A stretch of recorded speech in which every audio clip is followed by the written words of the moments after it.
Então, o assunto de hoje é outro sistema de coordenadas, que é o sistema de coordenadas horárias. Então, existem outros sistemas de coordenadas além desses três, de eclípticas, galácticas, mas os que são mais cobrados são as coordenadas equatoriais, as coordenadas horizontais e as coordenadas horárias.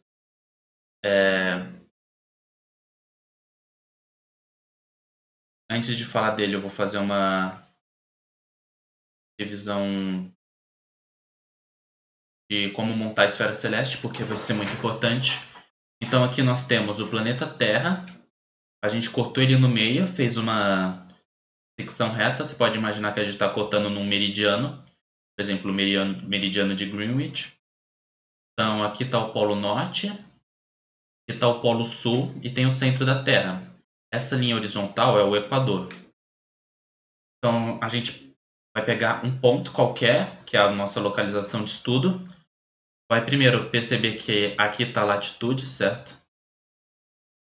Desse ponto, que é uma latitude ao norte. E a gente vai desenhar como esse observador vê a esfera celeste. A gente desenha um círculo aqui, lembrando que a esfera celeste tem um raio infinito, né? Mas como a gente não pode fazer desenhos infinitos, fez um círculo bem modesto aqui.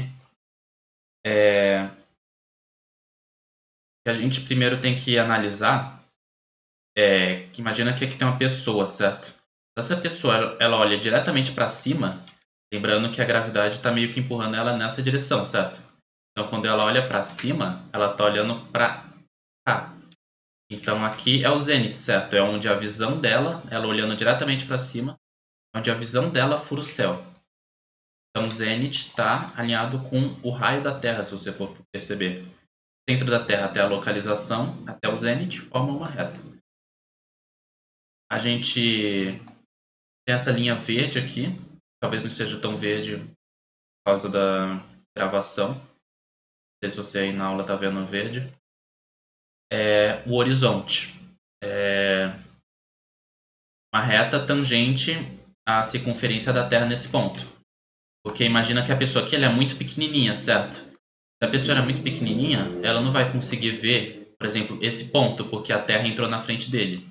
Muito menos esse ponto aqui atrás.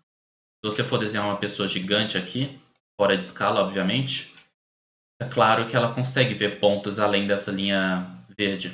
Mas se você imaginar que a pessoa é muito, muito pequena, essa linha verde limita o que ele pode ver, certo? É o horizonte da pessoa. A pessoa não pode ver pontos aqui, não pode ver pontos aqui, e a Terra entra na frente. Esse eixo laranja é o eixo polar, certo? Ele é paralelo ao eixo de rotação da Terra, que eu não desenhei.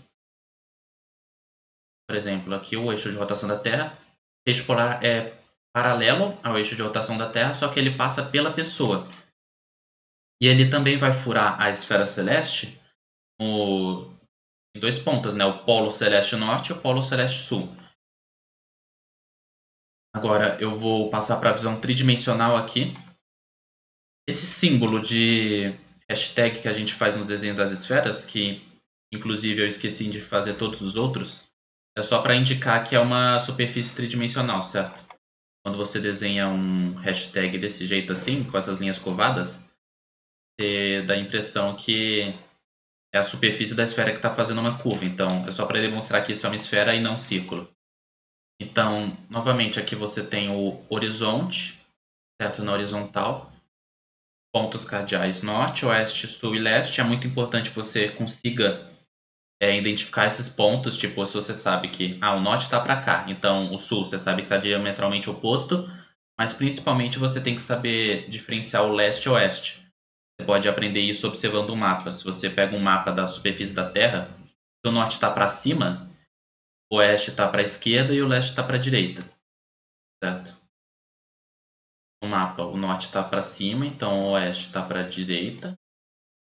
Oeste, 3W pode ser também. E E de I, 3 leste. Sul está para baixo. Então é muito importante que você possa imaginar que tem uma pessoa aqui em cima, observando o planeta meio que de cima. Então, norte, oeste, leste, sul. Então, É muito importante todos os desenhos que você vai fazer. Se você errar isso, você erra o exercício sempre. Nem sempre, mas muitas vezes. Então, essa é a mesma situação que a anterior. Você vê que o polo celeste que o observador está vendo, que está acima do horizonte, é o polo celeste norte. A gente chama ele genericamente de polo celeste elevado, porque ele pode ser tanto norte, caso o observador esteja no hemisfério norte, mas se ele estivesse no hemisfério sul, o polo celeste elevado, que ele estaria vendo, está acima do horizonte, seria o polo celeste sul. Do outro lado aqui, eu desenho a linha pontilhada, tá o polo celeste oculto, ele está atrás da esfera. Tá meio confuso de ver, porque a gente está... É um desenho plano de uma coisa que é tridimensional.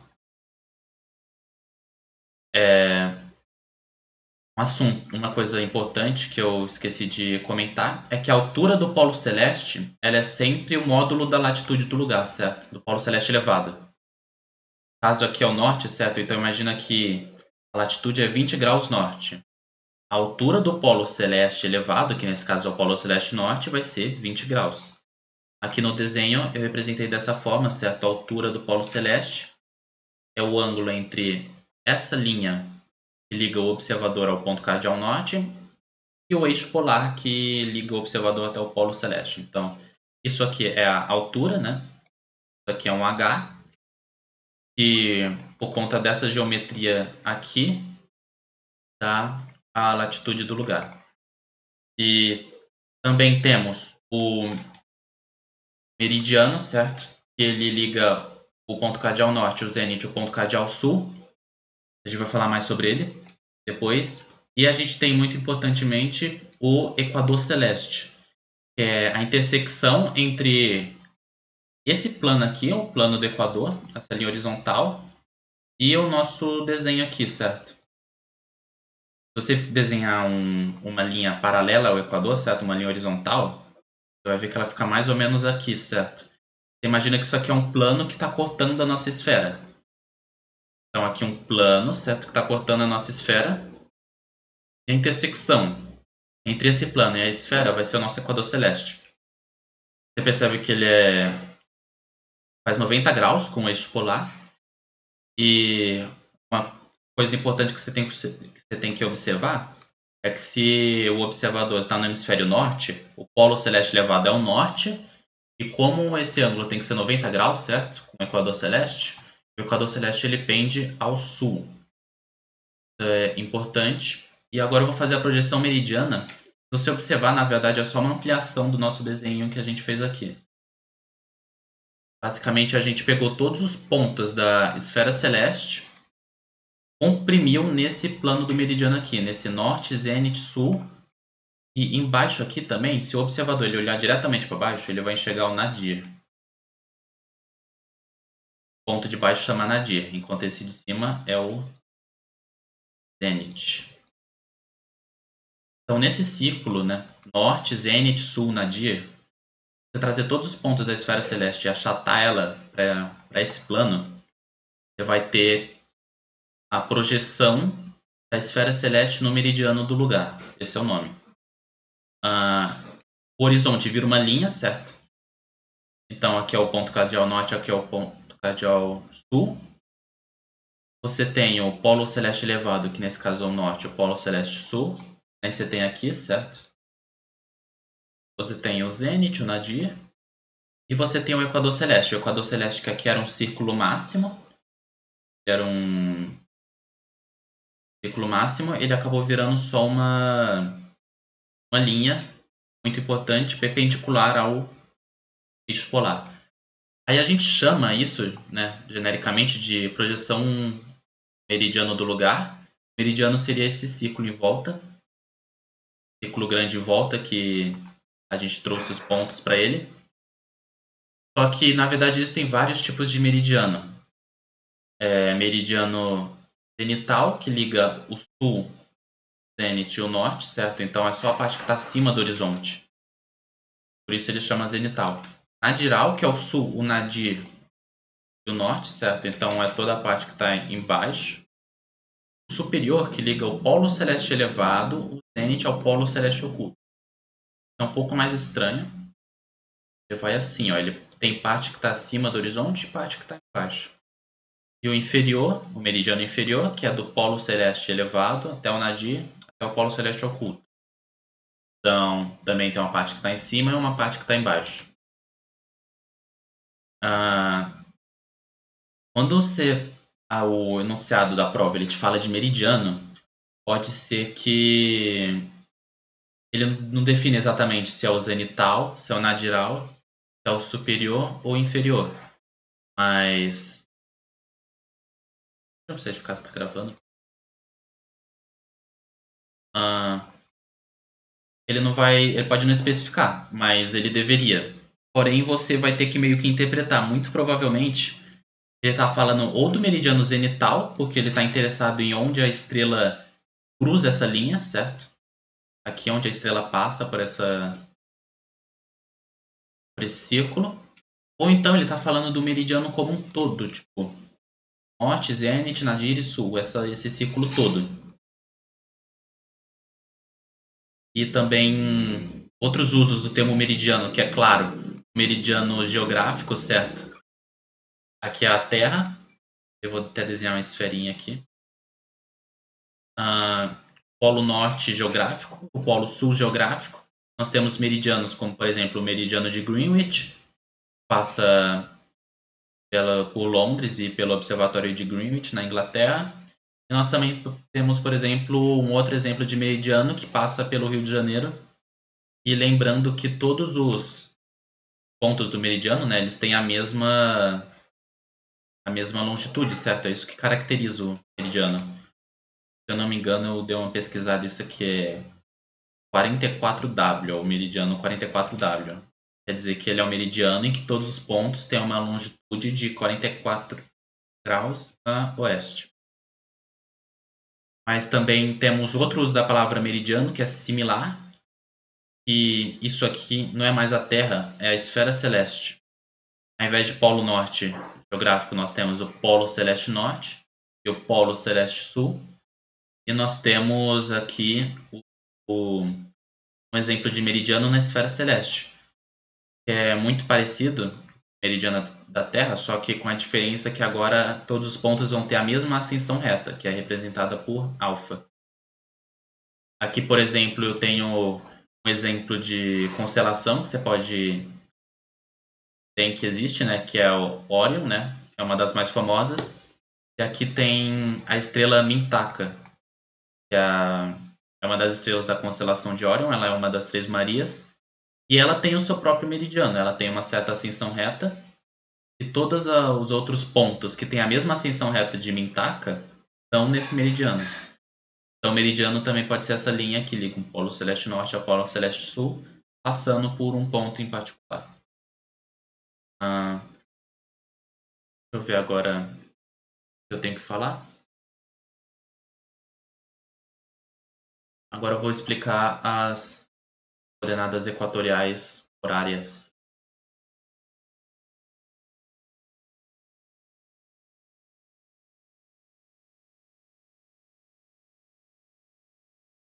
A gente tem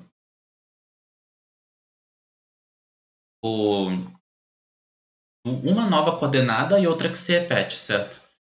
Temos o ângulo horário, que ele vai te lembrar muito da ascensão reta, porque ele se mede também em horas, certo? De 0 horas a 24 horas. Ele se mede a partir do equador celeste, que nem a ascensão reta, só que o grande destaque dele é que ele se mede a partir do meridiano zenital, e que ele se mede também em direção ao oeste, certo? A ascensão reta era em direção a leste. O ângulo horário é em direção ao oeste. A partir do meridiano zenital, o que vai implicar que ele muda com o passar do tempo, certo? E a declinação é a mesma do sistema equatorial. Ela novamente se mede do meridiano da estrela, do equador celeste até o astro, que nem no sistema equatorial. E a origem desse sistema é híbrida, porque a declinação ela não muda com o tempo, ela é feita em referências meio que fixas. Fixas entre aspas, né? Fixa para as escalas de tempo pequenas. Então, no decorrer do dia, a declinação de uma estrela não muda, então é uma origem mais fixa. Mas já o ângulo horário, como a referência dele é o meridiano zenital, é uma referência que muda, né, dependendo do lugar em que o observador está e dependendo da hora do dia, a posição em relação ao meridiano muda, né, a posição da estrela em relação ao meridiano. Eu vou falar isso já. E agora eu vou voltar para os desenhos, explicar o que é. Certo. Aqui, de novo, temos a esfera celeste. Temos os pontos cardeais norte, oeste, sul e leste. Temos o eixo... Não temos o eixo polar, nós temos só o polo celeste aqui. Eu não desenho o eixo polar, mas... Tem o polo celeste sul aqui. Esse é o polo celeste elevado, que isso significa que o nosso observador está no hemisfério sul. Temos o meridiano local, que nesse caso é o meridiano zenital que eu desenhei, certo? Que eu assinalei. Passa do sul para o zênite até o norte. Temos o equador, lembrando que ele tem que ser perpendicular, certo? Ao polo. Então, como o polo elevado é o sul, o equador vai pender para o norte. E eu desenho um astro de referência. Então, primeiro falar da declinação. Ela parte do equador até o astro, essa seta laranja. E aqui eu assinalei aqui a declinação, mas se você for realmente rigoroso, você vai dizer que isso é o módulo da declinação. A declinação ela é negativa, certo? Nesse caso, que a estrela está mais perto do polo celeste sul, então aqui é uma declinação negativa. Só que no desenho, certo, você não tem como fazer uma medida de menos tantos graus, certo? Então seria mais preciso dizer que isso aqui é o módulo da declinação.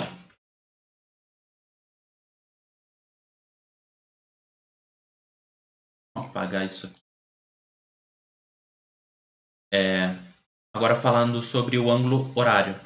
Primeiro você tem que perceber o meridiano zenital, certo? Ele se encontra com o equador celeste nesse ponto aqui. Essa é a origem do nosso sistema equatorial para o ângulo horário. Então, aqui marca o ângulo horário de 0 horas. E quanto mais para oeste a estrela tá, maior vai ser o ângulo horário dela. Então, aqui, tipo, posso dar um exemplo que aqui é, por exemplo, 3 horas, certo? Aqui é um ângulo horário de 3 horas.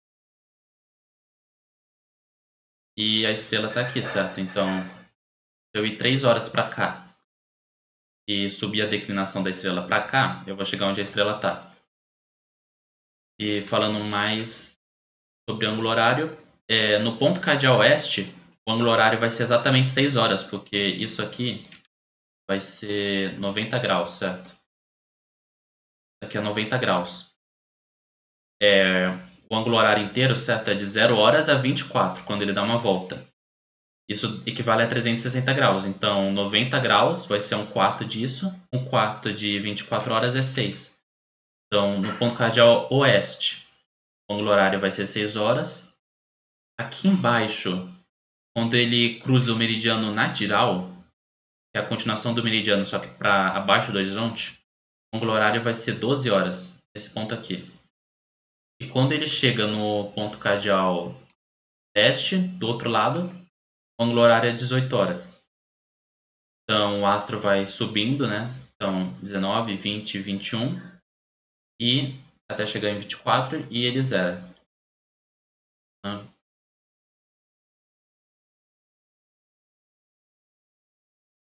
E eu deixei isso meio implícito, né? Mas o movimento que o astro faz diurno, né? É de leste para oeste. Então ele nasce aqui, no ângulo horário de 18 horas. É estranho, né? Porque você associa geralmente nascer com 6 horas, né? Você está pensando no caso do Sol, mas o Sol o ângulo horário você não pode confundir com a hora do dia. Se o Sol estivesse nascendo aqui, o ângulo horário dele também é 18 horas. É contraintuitivo, mas é o jeito que é. Ele nasce no leste, passa aqui, chega no meridiano é quando ele está mais alto, se você for perceber no desenho, e ele vai para o oeste. E no caso, se você não estiver no Equador, né, por exemplo, essa estrela está fora do Equador, ela está uma certa declinação, você tem um outro plano que é paralelo ao Equador, certo? Isso é um paralelo, que nem os paralelos da Terra, só que é um paralelo na esfera celeste. Todos os pontos nesse paralelo têm a mesma declinação, certo? Então, esse ponto aqui também está mesma declinação de distância. E a estrela vai passando por esse ponto aqui, certo? O seu movimento de onda, ela vai indo para oeste, vai indo para oeste, vai indo para oeste, dá a volta lá por trás do desenho e volta, certo? Aí, agora imagina que você está vendo isso aqui de dentro, certo? A gente está meio que vendo de fora. Agora imagina que você está aqui dentro da esfera, está vendo esse movimento acontecer. Nesse caso, você está olhando para o Polo Celeste Sul e vendo a estrela dando uma volta nele. Você vai ver a estrela dando uma volta no sentido horário. Esse aqui, por exemplo, é o desenho Cruzeiro do Sul. É só uma cruz mesmo. Girando no sentido horário ao redor do Polo Celeste Sul. As estrelas estão girando para o oeste, sempre. Tá? Mas imagina que você não está no Polo Celeste Sul, não está no Hemisfério Sul, você está no Hemisfério Norte. Então, o polo que você vê é o Polo Celeste Norte. Agora está nessa situação aqui. As estrelas também estão girando para o oeste, certo? Porque esse é o sentido que as estrelas giram, por causa do sentido de rotação da Terra, que é para o leste. Então as estrelas estão sempre girando para o oeste. Só que, como agora está olhando para o Polo Celeste Norte, não para o Sul, as estrelas parecem fazer um movimento no sentido anti-horário. Isso é importante porque isso geralmente cai em prova. Tipo, ele vai perguntar onde que essa constelação aqui, que é Ursa Maior, vai estar daqui a 1 hora. Aí você tem que saber que é tipo para cá, para cá. Esse é o sentido de rotação das estrelas ao redor do Polo Celeste Norte. Agora eu vou falar de culminação, que eu já comecei a falar um pouco. Aqui, primeiro, essa imagem que é importante. É uma foto de longa exposição, certo? O cara ele deixou a câmera aberta por um longo tempo, então as estrelas foram se movimentando, certo? A Terra foi girando, né? Melhor dizendo, a Terra foi girando, causou um movimento aparente nas estrelas, que elas estão para o oeste, certo? Aqui não tem como saber se está indo para o leste ou para o oeste, porque ele não tem como saber se esse é o polo sul, certo? Ou o polo norte. As estrelas estão indo no sentido horário ou no anti-horário, então eu não consigo saber onde que é o leste e onde que é o oeste. Mas se ele nos desse, ele podia fazer um exercício, tipo, a estrela está nascendo ou ela está se pondo? Então, isso é uma foto de longa exposição em que o cara ele deixa a câmera aberta por longo tempo, tipo 1 hora, 1 ou 2 horas, faz com que os astros se movimentem, certo? Eles provocam risco no sensor da câmera, certo? Por causa da longa exposição. A luz dele foi afetando vários pixels da câmera e formou esse risco. É como se fosse uma foto borrada. Só que um borrado planejado, né? Proposital. E aqui nós temos o movimento diurno em diversas latitudes, que também é muito importante. É a esfera celeste que nem a gente desenhou. Norte, oeste, sul e leste. Aqui é o desenho muito parecido com o nosso, esse primeiro. Que o cara tem uma certa latitude, que nesse caso é negativa, porque é o polo sul que está elevado. O Equador ele vai pender para o norte, certo?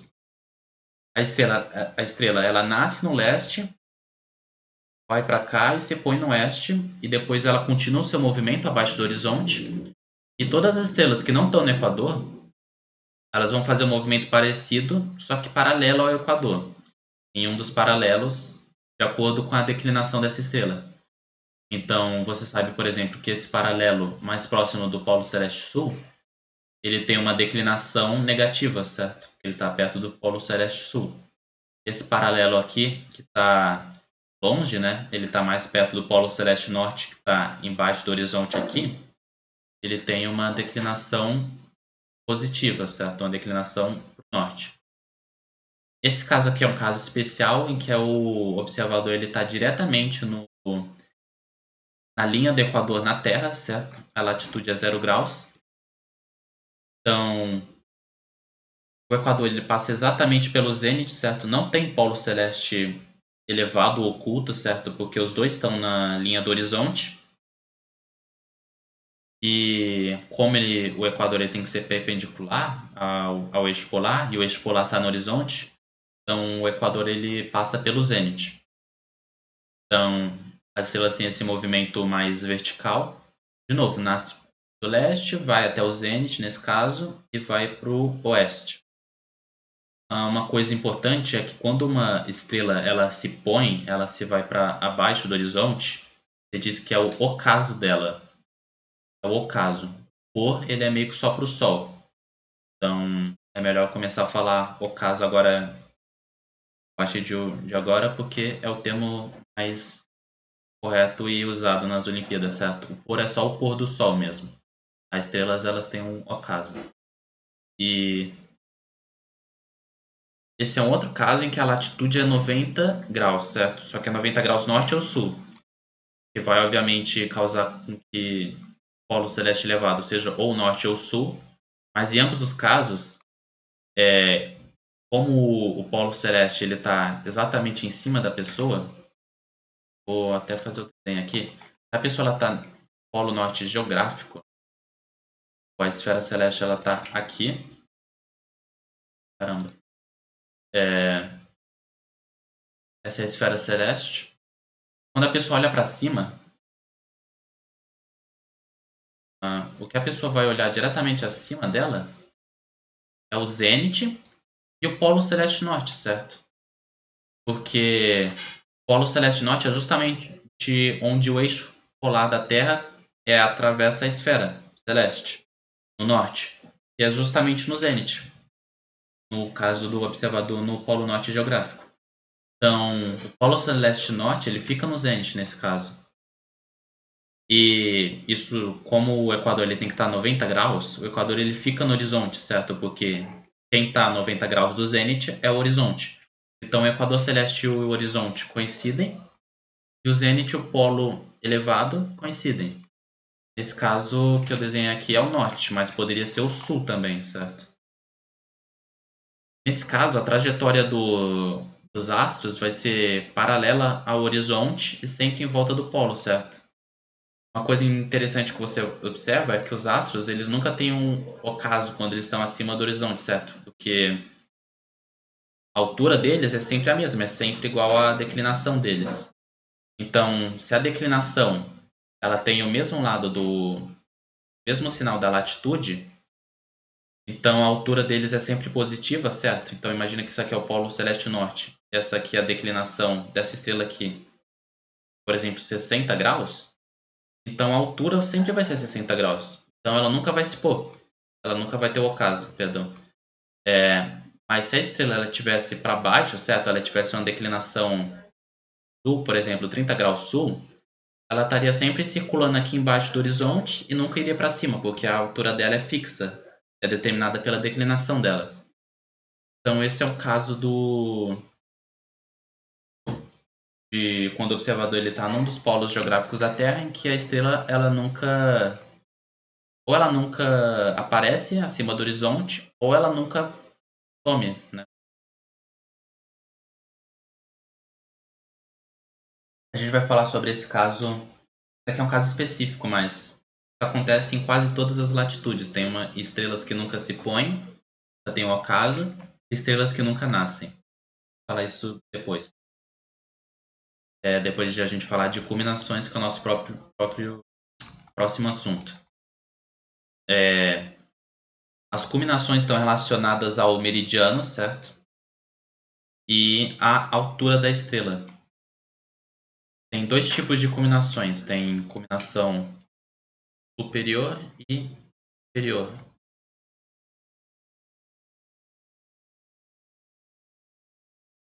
Ver o nosso desenho baixo. Acho que é certo. De novo, a esfera celeste. Cardeais norte, oeste, sudeste. Nesse caso, o polo celeste elevado é o polo celeste norte, então nosso observador está no hemisfério norte. Só que o polo celeste norte está desenhado lá para trás da esfera. Eu quis dar um enfoque maior no equador, nesse lado aqui. O equador ele tende para o sul, certo? E observamos aqui paralelo, certo? Ele tem uma certa declinação para o norte, certo? Uma declinação positiva. Como o movimento da estrela é de leste para oeste, então a estrela ela nasce aqui, ela vai subindo para cá, indo para o oeste, ela nasce, falar besteira, ela nasce, aí ela começa a atingir ângulos horários maiores, certo? 22 horas, 23 horas, e ela chega aqui no meridiano e atinge 0 horas ou 24 horas, certo? Dependendo do seu ponto de vista. Nesse ponto, ela está na sua altura máxima, você perceber. Se você for contar, por exemplo, essa altura máxima, certo?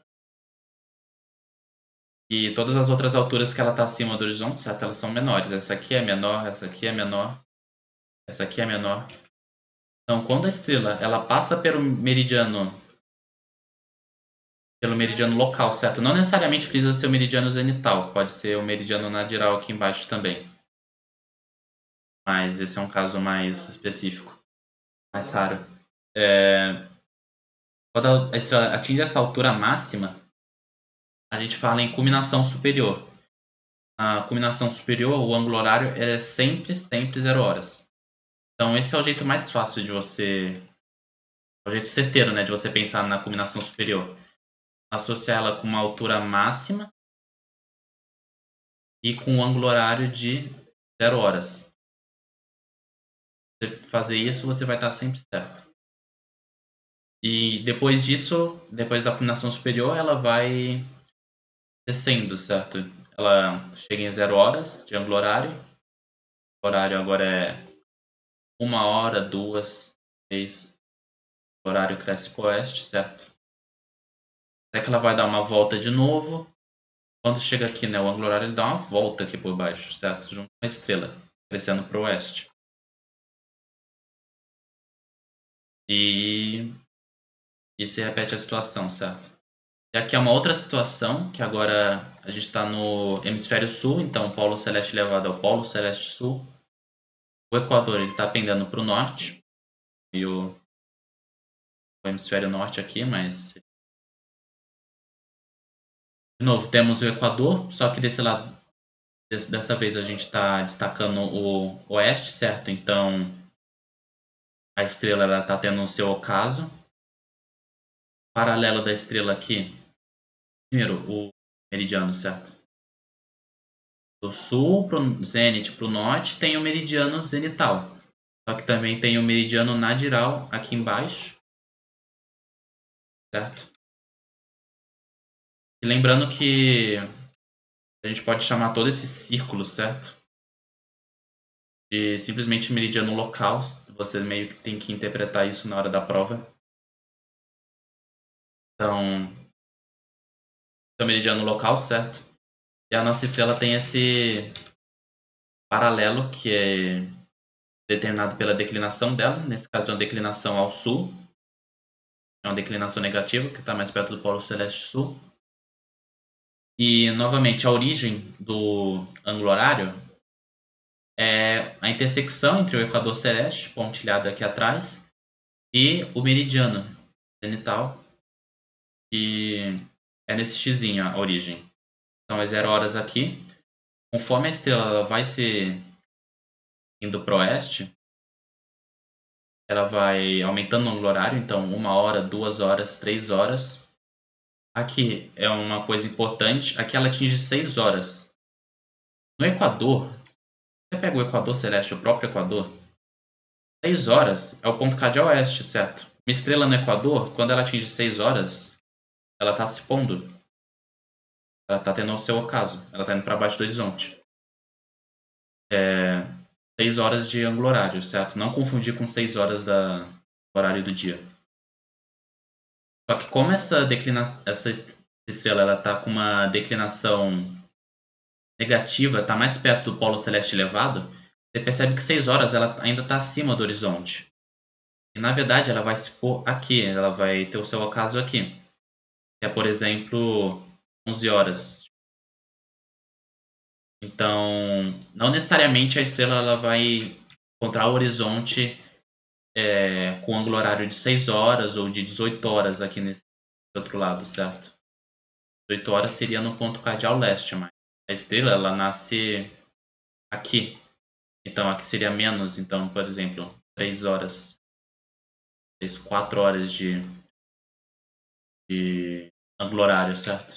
Então isso é uma coisa que é importante destacar. Não necessariamente o ângulo horário em que a estrela contra o horizonte é 6 horas, certo? Isso só acontece no Equador. Nesse caso é maior porque a declinação tem o mesmo sinal da latitude, então a estrela está mais para cima, certo? Na esfera celeste, está mais perto do zênite, do polo celeste elevado. Se a estrela tivesse para o norte, ela estaria mais para baixo, então a trajetória dela seria bem mais curta e ela encontraria o horizonte num horário menor, né, do que 6 horas, então seria, por exemplo, 3 horas. Mas isso é uma coisa que eu adicionei agora, isso não estava previsto falar, mas é importante que você não tenha essas erradas. De que a estrela sempre tem o seu ocaso com 6 horas de ângulo horário. Isso acontece no Equador. Isso, inclusive, vai ser importante para a nossa próxima aula, que a gente vai falar de estações.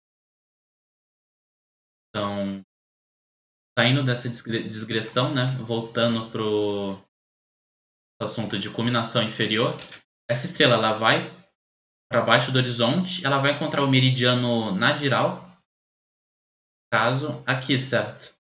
Com ângulo horário de 18 horas, por definição, sempre 18 horas, tanto nesse paralelo quanto no Equador, quanto em outro paralelo aqui embaixo, seria 18 horas. E é a altura mínima da estrela, certo? Caso nesse desenho não parece, né? Porque parece que ela baixa mais. Só que se você fizer um desenho bem feito, o paralelo vai cruzar o meridiano a 90 graus aqui. Então, de forma que esse é a menor altura da estrela e essa altura mínima. Depois disso, ela volta, começa a subir de novo, para nascer e continuar sua trajetória. Então, você pode sempre associar a inclinação inferior com a altura mínima e com o ângulo horário de 18 horas, que você sempre vai estar certo. Certo, então, a combinação superior é a altura máxima e o ângulo horário de 0 horas. A combinação inferior é a altura mínima e o ângulo horário de 18 horas.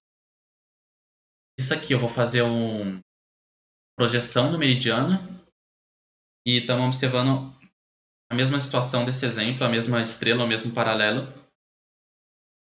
só que com a projeção no meridiano. Então, aqui é o Equador, aqui é o eixo polar.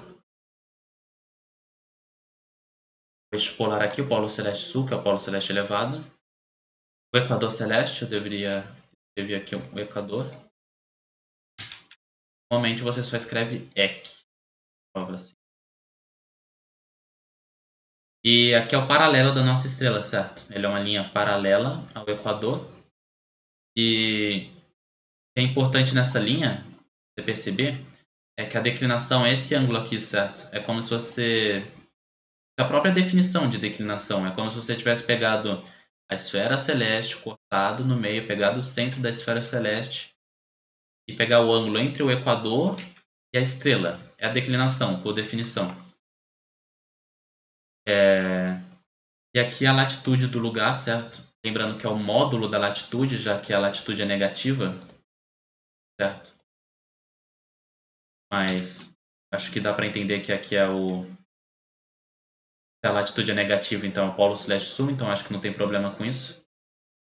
E o que é importante calcular é justamente a altura máxima e a altura mínima. Então, nesse problema, o importante é você perceber os ângulos de 90 graus, certo? Porque tem muitos aqui e são eles que resolvem o problema. Primeiro eu vou calcular a altura máxima. Para calcular a altura máxima, primeiro perceba que o ângulo entre o eixo polar e o equador é 90 graus. Então, esse ângulo aqui é 90 graus. E também que aqui, né, o ângulo raso, certo? O ângulo entre uma reta e ela mesma é 180. O raso aqui é 180 graus, aqui é 90. Perceba que a altura máxima, que é a altura da culminação superior, certo? É a superior, é esse ângulo aqui, certo? A altura máxima é esse ângulo aqui. Se você for analisar bem, a altura máxima mais esse ângulo de 90 graus, mais o módulo da latitude, importante ressaltar, tem que ser esse nosso ângulo raso de 180 graus.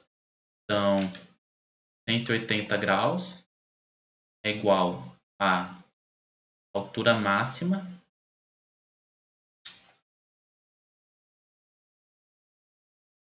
mais 90 graus,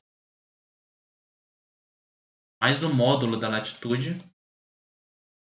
Nesse caso é latitude negativa, certo? É para o sul, então melhor dizer que é o módulo, para não confundir.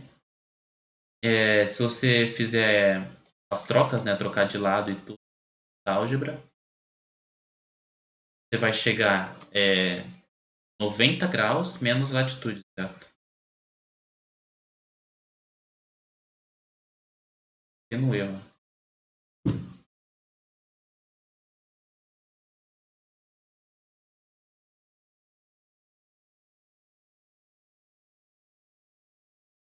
Ia depender da.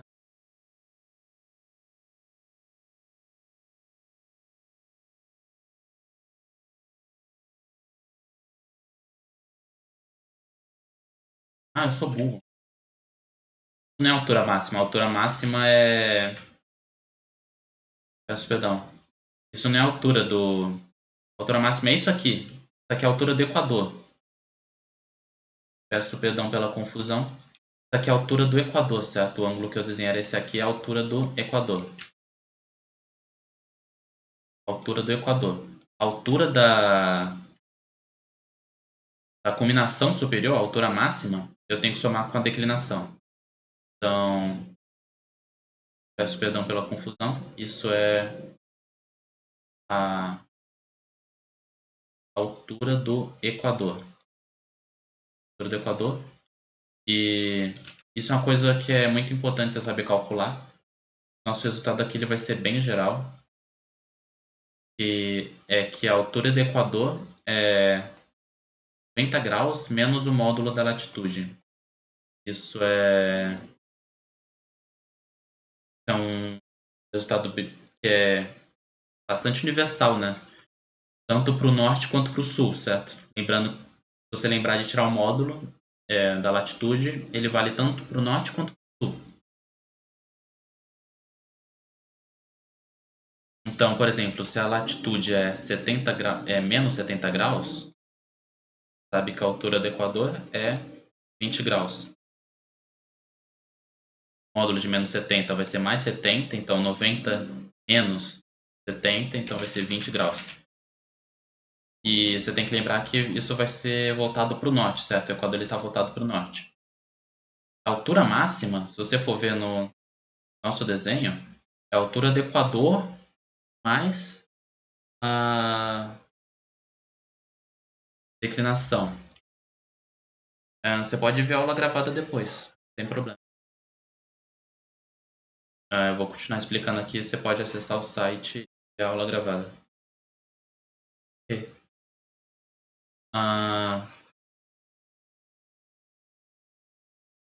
Então, a altura máxima, agora sim a altura máxima, vai ser a altura do equador, que é 90 graus menos o módulo de φ, mais a declinação, que nesse caso é o módulo da declinação, porque lembrando que a declinação é negativa, certo? E eu estou somando o ângulo, eu não estou subtraindo. Então é isso. Só que o importante é você saber que essa fórmula não é para decorar, essa é uma fórmula que vale para o nosso caso específico, de um observador no hemisfério sul, observando uma estrela tem uma declinação negativa, certo? Então não é bom você ficar decorando fórmulas em astronomia de posição, de altura máxima e altura mínima. O importante é você saber desenhar, fazer um desenho bem feito, com ângulos retos bem claros, ângulos de 180 graus bem fácil de entender, para você poder fazer todas essas associações. E em cada problema particular você resolver a situação. Eu estava planejando em fazer o mesmo cálculo para altura mínima, que nesse caso vai ser essa aqui, a altura mínima. Só que não vai dar tempo, eu acho. Pular porque. Mas é o mesmo procedimento. Você acha o ângulo de 180, acha o ângulo de 90, faz isso aqui. Aí você leva a declinação em conta, certo? Nesse caso vai ter que subtrair. Se você for ver, a declinação está empurrando a nossa estrela para cima, certo? Então a gente vai subtrair o módulo da declinação.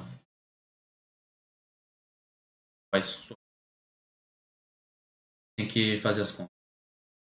Mas é basicamente a mesma coisa. Só que vai ser outro ângulo. Então você tem que saber desenhar bem a projeção do meridiano e saber desenhar muito bem essas linhas perpendiculares. Agora, estrelas circumpolares, que é relacionado a tudo isso. Temos dois tipos de estrelas circumpolares, certo? As visíveis e as invisíveis. Eu vou primeiro tratar das visíveis. Nesse caso, primeiro tratar das visíveis, que é esse caso. É um caso que a gente está no hemisfério norte, não precisa ser. E a gente está observando uma estrela que o observador ela nunca vê ela abaixo do horizonte, certo? Ela está sempre em cima aqui, girando em torno do Polo Celeste Norte. É interessante você notar que a estrela está girando em torno do Polo Celeste Norte no sentido horário. É diferente do que eu disse aqui, que é no sentido anti-horário que ela gira. Mas aqui você tem que perceber que aqui é o ponto de vista do observador. É o cara que está observando a esfera celeste de dentro. A gente aqui está vendo a esfera celeste de fora. Então, ela vai estar girando no sentido contrário, né? No sentido contraditório, que é o sentido horário. Mas ela também está girando pro oeste do mesmo jeito, certo? É só que o oeste está para cá, então ela está fazendo esse sentido aqui. Só que ela está tão perto do polo celeste que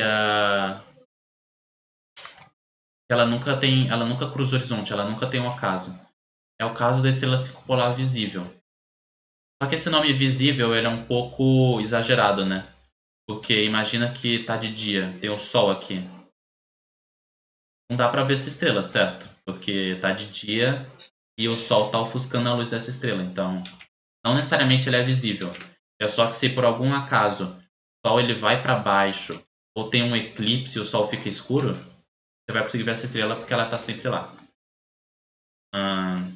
E agora é uma estrela circumpolar invisível, só que é uma. Pode até ser a mesma situação, certo? Porque aqui é o Polo Celeste Norte acima do horizonte. Aqui é o Polo Celeste Sul abaixo do horizonte. E também tem estrelas perto do Polo Celeste Sul. E nesse caso elas estão tão perto que você nunca vai ver elas subirem acima do horizonte. Então elas são sempre invisíveis. Nesse caso o tema é certo porque não tem como você ver abaixo do horizonte, certo? Então elas são sempre invisíveis, você nunca vai ver elas. Isso claramente depende do local, certo? Aqui a gente tem um observador num certo lugar da Terra. Se ele for mais para o sul, o Polo Celeste Sul ele vai subindo, vai subindo, vai subindo. Chega uma hora que essa estrela vai aparecer para fora, em algum momento. Mas nesse lugar, em qualquer momento do dia ou do ano, essa estrela nunca vai ser possível de vê-la.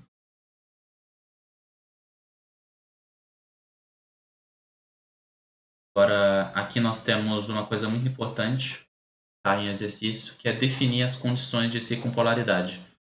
É basicamente o desenho da projeção no meridiano, só que agora você está pegando uma estrela que você está tratando como ela é o limite da circumpolaridade, certo? Esse é o paralelo dessa estrela, que é o limite.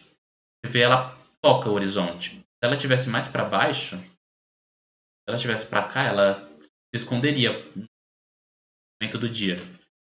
E se ela estiver mais acima, mais perto do norte, nesse caso, ela nunca se põe. Ela é uma estrela circumpolar visível, que nem essa aqui. E essa estrela limite, ela tem uma certa declinação, certo? Um certo paralelo. Nosso lugar tem uma latitude, que é a altura do nosso polo celeste elevado, que é o norte no caso. E nós temos todos os ângulos de 90 graus aqui e tal. Isso aqui é mais fácil de você perceber que esse é um ângulo de 90 graus. Então, o módulo da declinação mais o módulo da latitude tem que dar 90 graus. Então, o módulo da declinação da estrela, eu vou fazer a conta direto. Da estrela limite, certo? É 90 graus menos o módulo da latitude.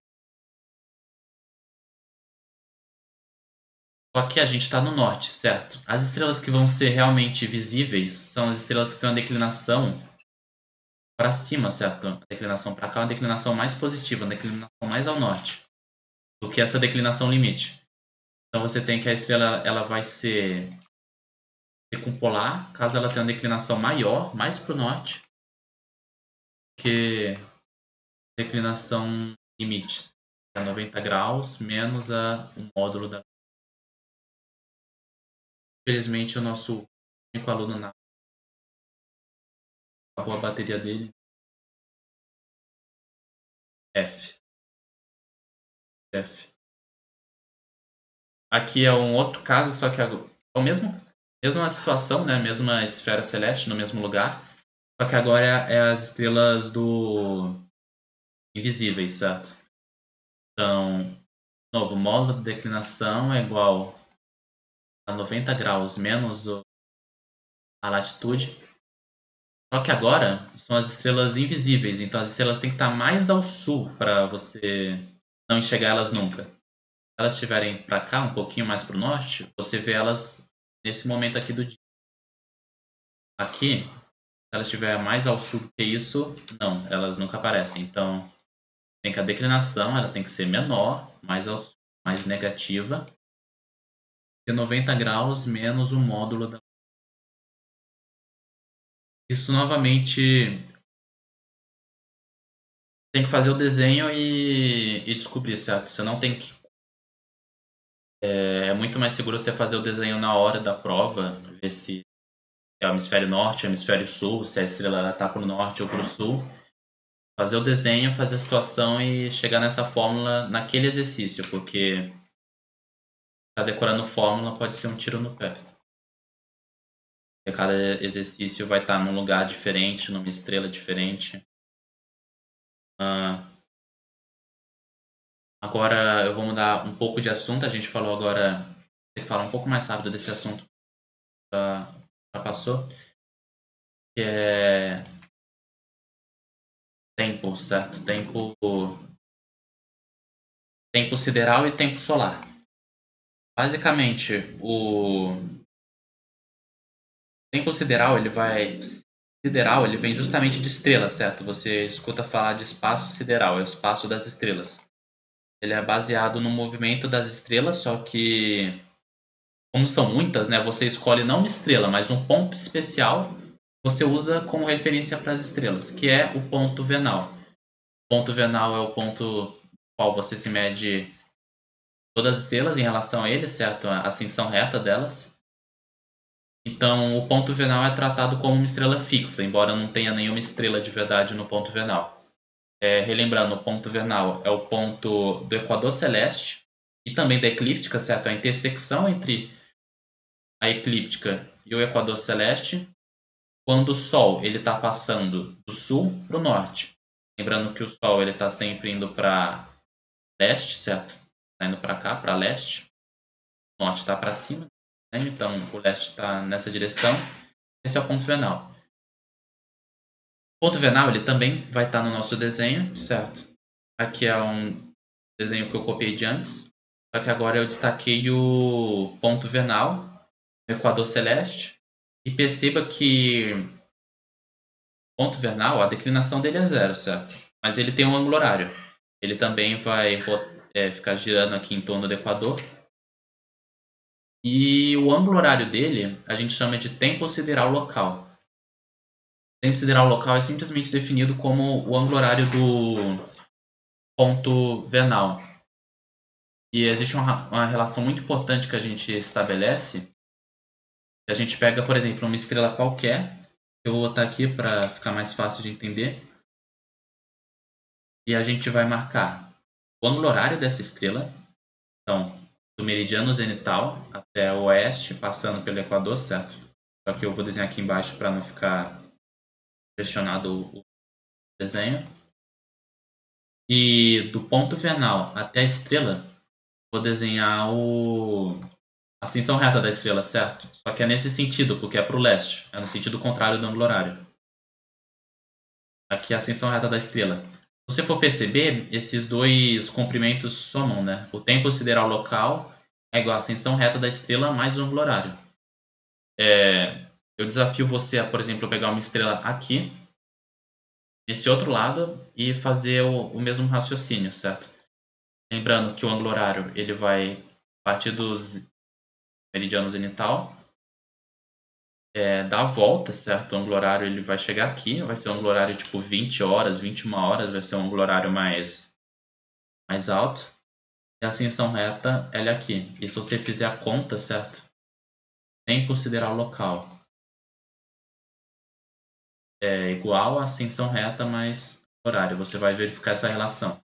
Você talvez precise subtrair por 24 horas, já que como o ângulo horário vai ser alto e você vai somar com a ascensão reta, talvez passe de 24 horas. Então, o tempo sideral local. Então, você talvez precise subtrair só para pegar o resto.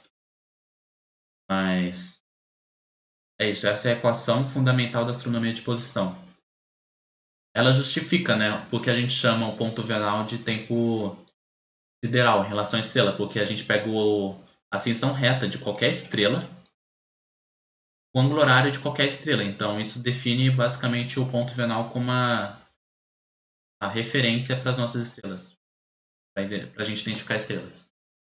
Tem uma distinção entre tempo sideral local e tempo sideral médio. Isso não é tão comum de cobrar em provas online, mas em barra talvez cobre. Basicamente, o tempo sideral local é como se fosse relacionado à posição exata do ponto venal no céu, em um determinado local. Tipo, o problema é que a Terra ela tem certos movimentos de precessão que se aprende na escola e também de nutação, que é basicamente pequenas oscilações na precessão, de forma que esse ponto venal ele basicamente está indo para lá, está indo para cá, para cá, para cá, ele está sempre oscilando. É mais tipo desse jeito assim, ele vai meio que ondulando para cá.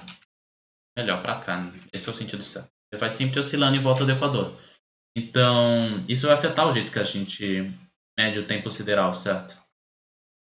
Então, esse é o tempo sideral local. O tempo sideral médio é uma coisa mais abstrata. A gente simplesmente desconsidera esses efeitos da precisão e da nutação.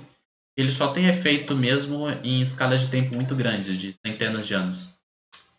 A nutação é mais breve, né? 18 anos, mas a precisão é em decorrer de milhares de anos. basicamente isso. Tempo sideral local, que é mais chato, que tem um monte de perturbações da precessão e da anotação. E o tempo sideral médio, que ele é mais uniforme e que normalmente é o que se cobra, certo? Porque ele não vai te pedir para considerar a precessão e tal. A não ser que o exercício seja especificamente sobre isso. Se ele for pedir, por exemplo, para você usar essa equação, ele provavelmente vai te passar o tempo sideral. Ele pode falar que é local, mas você pode tratar como como médio e tacar nessa equação. É isso. Valor do dia sideral médio é o tempo que uma estrela demora para dar a volta no céu. É o tempo que o ponto vernal também, certo? Demora para dar uma volta no céu. É de 23 horas, 56 minutos e 4 segundos. Essa exatidão é porque a gente está tratando com o tempo sideral médio, né? Porque se fosse o tempo sideral local, teria certas flutuações, a gente não poderia falar de um valor tão preciso. Mas falando de tempo sideral médio, é de 23 horas, 56 minutos e 4 segundos. Agora eu vou falar de tempo solar. O tempo solar é diferente do tempo sideral, basicamente por causa da translação da Terra ao redor do Sol, o que causa o Sol ele se mover na eclíptica, certo? O Sol ele sempre aparenta estar se movendo para leste na eclíptica, então ele está sempre se movendo nessa direção. Importante você perceber que a ascensão reta do Sol ela vai aumentando ao decorrer do ano, certo? Então o Sol ele gira no mesmo sentido da ascensão reta. Só que imagina que a gente está no ponto fixo da Terra e o Equador ele está a gente está observando o movimento diurno. Então a gente observa as estrelas girando no Equador no sentido oeste, certo?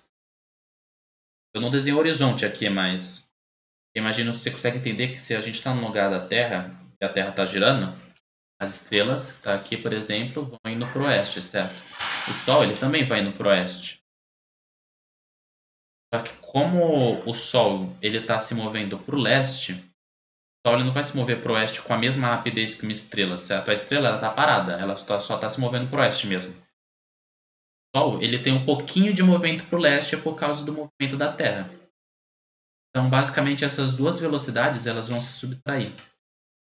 Isso vai causar que a gente tenha uma outra definição, que ela é muito mais útil no nosso dia a dia, que é o tempo solar. Que é o tempo que a gente vê nos nossos relógios, né? Porque a gente regula o nosso dia com base no horário em que o Sol nasce, que o Sol se põe, o que é uma medida mais útil para a gente do que o tempo das estrelas, certo? O Sol também é uma estrela, mas você entendeu? É, é basicamente o que eu escrevi aqui. A rotação ela está puxando todas as estrelas para o oeste, só que o Sol ele está girando um pouquinho para o leste, só um pouquinho, e também para o oeste, claro. A Terra o movimento da Terra continua meio que empurrando ele para cá. Só que o resultado é que o Sol ele se move para o oeste um pouquinho mais lentamente que o ponto vernal e as outras estrelas. Então, se você for falar disso depois. Agora, distinção entre tempo solar verdadeiro e tempo solar médio. É muito parecido com aquela lá, só que acho que provavelmente essa aqui é mais importante, né? Vai ser mais cobrado por causa do nosso próximo assunto. Ah, o tempo solar verdadeiro, ele é que nem o tempo sideral verdadeiro, ele tem várias flutuações e imprecisões, não imprecisões, né? Mas várias perturbações, ele não é tão uniforme. E os culpados dessa vez são a excentricidade da Terra, da órbita da Terra, inclusive, excentricidade da órbita da Terra, que basicamente implica que a Terra uma hora está mais perto, uma hora está mais longe, uma hora está mais rápida, uma hora está mais lenta. Isso afeta o jeito como a gente percebe o Sol se movendo na eclíptica. A Terra ela está mais perto do Sol, ela também se move mais rápido, o que causa que o Sol ele parece estar se movendo mais rápido para o leste. E quando a Terra está mais longe, no afélio, ela está se movendo mais lentamente, então o Sol também aparenta ter um movimento mais lento pela eclíptica. Vai afetar o nosso tempo solar, certo? E também outro culpado, não tão óbvio assim, é a obliquidade da eclíptica. É o ângulo que a eclíptica faz com o equador. É esse ângulo aqui. Esse ângulo, a gente geralmente chama ele de epsilon. Ele afeta a gente basicamente porque o Sol ele está se movendo para cá nesse arco, certo? Ele está se movendo nesse arco, para esse arco. Só que, quando a gente fala de tempo, a gente está mais preocupado com o equador. Então, a gente está mais preocupado com a ascensão reta do Sol e não o comprimento desse arco, certo? A ascensão reta do Sol é isso aqui. É só a declinação dele. Vai depender da excentricidade. Isso aqui é uma outra coisa chamada de longitude eclíptica, mas eu acho só chamar de L minúsculo mesmo. E basicamente o problema é que, imagina que eu tenho uma certa longitude eclíptica para uma certa ascensão reta. Se eu for esperar uma quantidade de tempo até o Sol chegar em outra, cumprir o mesmo arco sobre eclíptica que também vale L, esse arco aqui vai ser mesmo alfa que esse. Esse é um alfa 1, esse aqui vai ser um alfa 2. Então, não necessariamente, tipo, mesmo se o movimento do Sol na eclíptica fosse uniforme, se a órbita da Terra fosse perfeitamente circular, o Sol não fica mais rápido, mais lento, nada disso. Fosse uniforme, quando a gente projeta esse movimento no Equador, daria diferença, porque uma hora a ascensão reta do Sol estaria se movendo, estaria aumentando mais rápido, uma hora mais lenta. E a ascensão reta que a gente vai usar para definir o nosso tempo, que a gente vai ver na equação de baixo. Então, basicamente o outro culpado é a obliquidade da eclíptica, que basicamente deixa esse descompasso entre o movimento do Sol e o impacto dele no tempo solar, que é medido no Equador. Certo? É basicamente isso. O tempo solar médio, ele corrige isso, certo? Ele é como se o Sol ele estivesse se movendo no Equador da Terra, certo? Não na eclíptica, no Equador. Que eu estou fazendo aqui, no Equador, ou seja, medindo a ascensão reta dele, só que uniformemente, não variando por causa da obliquidade que nem aqui. Então, o tempo solar médio ele é o mais útil, né? No nosso dia a dia, porque ele é a base do nosso horário legal, certo?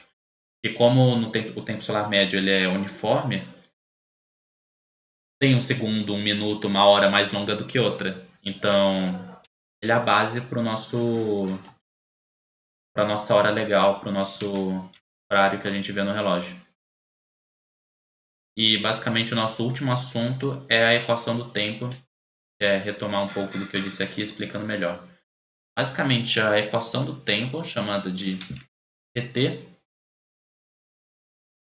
é o ângulo horário do Sol verdadeiro menos o ângulo horário do Sol médio. Ou seja, tempo solar verdadeiro menos tempo solar médio. O ângulo horário do Sol verdadeiro é o ângulo horário medido pelo observador, naquele instante, assim, Se você tivesse um jeito de medir o ângulo horário do Sol, pega um dia qualquer, mede o ângulo horário do Sol na sua determinada localização, no determinado horário do dia, o que você obtém é o ângulo horário do Sol verdadeiro. O ângulo horário do Sol médio está associado ao tempo solar médio. Ele é aquela abstração, certo? O Sol se movendo constantemente. Então, não necessariamente o Sol verdadeiro vai coincidir com o Sol médio. Essa diferença entre o Sol verdadeiro e o Sol médio é a equação do tempo. Eu preciso estabelecer a relação entre o tempo solar e o ângulo horário do Sol, que eu esqueci. O tempo solar, vale tanto para o verdadeiro quanto para o médio, é o horário do Sol mais 12 horas. Essa adição de 12 horas é para tornar o jeito que a gente vê o nosso jeito ocidental de ver o passar do dia mais intuitivo, certo?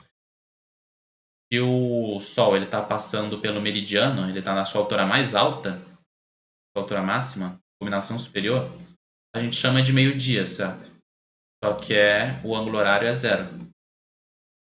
Só que você vai somar esse zero com as 12 horas para obter o tempo solar. Então, o tempo solar você vai obter e realmente é 12 horas, que é o meio-dia que a gente conhece. Então, o ângulo horário do Sol é 0 horas, mas o tempo solar é 12. Se o ângulo horário do Sol fosse 6, você vai somar com 12, obter 18 horas, ou seja, tá no tarde, o Sol talvez esteja se pondo, talvez ele já tenha se posto, vai depender. Mas é basicamente isso, 12 horas é para deixar a tempo solar na forma que a gente conhece, certo? Então a equação do tempo é o ângulo horário do Sol verdadeiro menos o ângulo horário do Sol médio, que é igual também ao tempo solar verdadeiro menos o tempo solar médio. O problema ele pode te passar qualquer uma dessas duas formas, certo? Pode te dar o tempo solar ou o ângulo horário do Sol. Isso também é igual, a gente vai associar a ascensão reta, que nem a gente fez aqui, certo? Associando tempo com a ascensão reta. A ascensão reta do Sol médio menos a ascensão reta do Sol verdadeiro. Então você vê que inverte, certo? Aqui o Sol verdadeiro vem primeiro, aqui ele vem depois. Isso acontece porque o ângulo horário ele se mede para oeste e a ascensão reta se mede para leste. Aqui, na hora de tirar a equação do tempo, é uma convenção, certo? O ângulo horário do Sol verdadeiro vem primeiro, menos, então, o ângulo horário do Sol médio, só que a ascensão reta é do Sol médio menos do Sol verdadeiro. E é isso, basicamente. A ascensão reta é útil, tipo, de o tempo baseado nela, é porque a rotação, certo, ela corre paralela ao Equador, então é muito útil você ter um ângulo que você também mede sobre o Equador, certo? Porque esse arco aqui que o Sol está percorrendo, ele não é paralelo ao Equador, então é muito difícil de relacionar ele com a rotação da Terra. Então por isso que a gente tem que fazer a projeção no Equador celeste para obter a ascensão reta. Só que tem essa discrepância, certo? Isso faz parte da equação do tempo. Além, claro, dos efeitos da excentricidade. Tem um gráfico aqui no material que a equação do tempo é bom fazer uma leitura desse gráfico, certo? Sol cruzando o meridiano mais cedo, Sol cruzando o meridiano mais tarde. Também tem como relacionar isso com relógios de Sol, certo? O relógio de Sol está adiantado ou atrasado em relação ao horário do relógio de Brasília, por exemplo, da hora legal. Mas esse formato estranho, que você vê que ele é periódico, certo? O ano acaba, ele volta para a mesma situação. Ele é a soma, certo, de dois efeitos. O efeito da excentricidade, que é uma propriedade da órbita da Terra, do fato dela ser excêntrica, dela ser uma elipse, não um ciclo perfeito, e da obliquidade, que é o fato dela do eixo da Terra ser inclinado, certo? Uma consequência mais geométrica. Tem exercícios. Tudo que eu passei nessa aula dá para resolver esses exercícios, só que basicamente é isso. O nosso único amigo aqui acabou a bateria dele, então ele foi de F, então estou sozinho, mas sei que você está vendo a aula gravada, então tenha uma boa noite, bons estudos e dá uma olhada nesses exercícios. Vou passar aqui, tá com respostas nele.